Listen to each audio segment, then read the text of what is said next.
I always knew that I would find true love and then leave him to go to school across the country.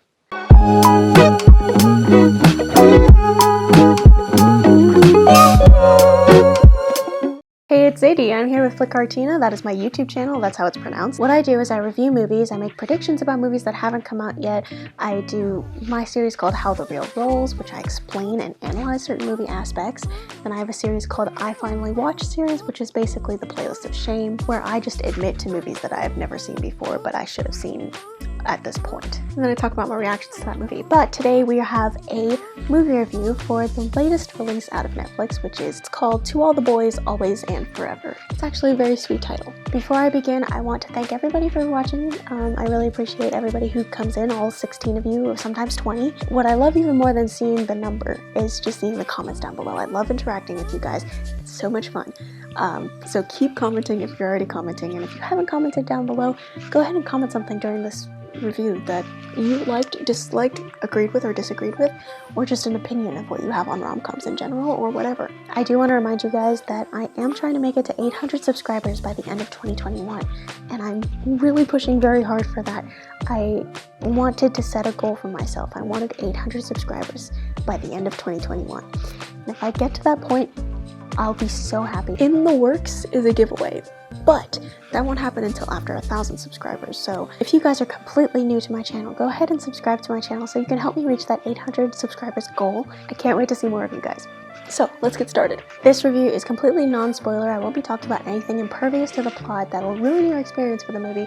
These are just my thoughts on it, completely spoiler-free. Obviously, I can't help what you guys do on your end of things, like figure things out based on what I say, so if you want to, watch the movie before you actually watch this review. So because of COVID-19 and everything that has been happening lately, there haven't been a lot of theatrical releases, so streaming has been the major platform. I recently got HBO Max because I just wanted to see movies on there, so I bit the bullet and bought it, so it's happening now. So you'll get to see more reviews coming out from Warner Brothers from me than you have ever before, which is great, I guess, maybe?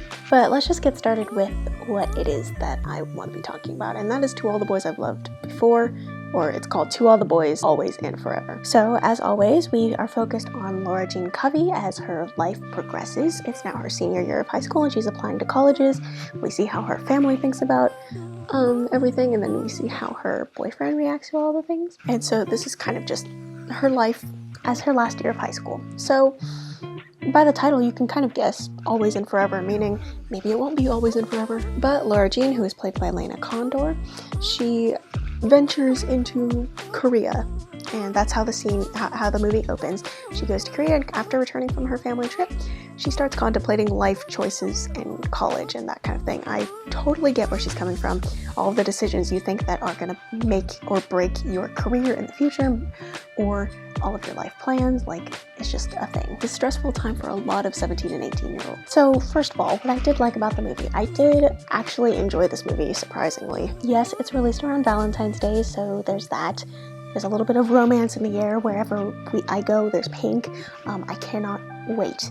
Oh my gosh, when I'm filming this, it is Valentine's Day, so, but I'm so excited after Valentine's Day. You guys won't see this until after Valentine's Day, but I am so excited for Half Off Chocolate Day. It is like my weakest point of the year, probably, other than Christmas, like for sugar and everything. Love is in the air. This is a rom-com. I actually enjoyed this one more than I enjoyed the second one. The second one was just a little bit dumb for me, just a little bit.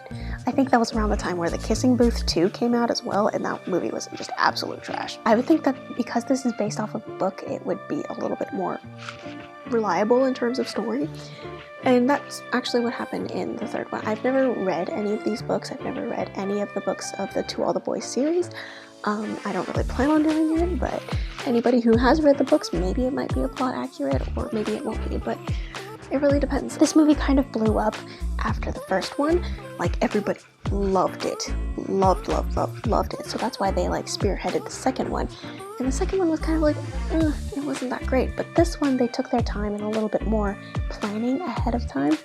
And it was actually like a decent story. Like, it was still rom-com, high school, coming of age, but which are all very boring to me right now. I know a lot of people, a lot of kids who love these movies and like adore them. So this last one is very pertinent to high school and thinking about college and all of that kind of thing. It's just a very big decision. You feel like it's super big because you only get one shot at college. You don't. It's not true at all. But they just feel like their entire world hangs in the balance depending on what college they choose to go to. That's kind of the feeling and the vibe that you get from the entire movie, is this constant state of, what is my life going to be after college, and like during college and everything, this is going to set my life for the next 20 years. It's really not, but that's what you're thinking about as a 17 or 18-year-old. I thought they did a very nice job of actually doing that and figuring that out. So yeah, that's kind of one of the likable features of it. I do like how simply the plot was told. I think that was a very good move, to not make things super complicated and not make things over dramatic, or it's just a girl with a decision, and I appreciated that. Like, her decision is like, it's just one decision, but like the decisions after are all attached to that one decision of trying to go to college. I wasn't in a relationship when I went to college, so I can only imagine what it feels like to be in a relationship and want to go away to school together, but one of you doesn't get in. That's just devastating, you know? I've always appreciated the use of color and the color palette in the To All the Boys movies. It's a very bright concept, and things that are very pastel, very light, very airy.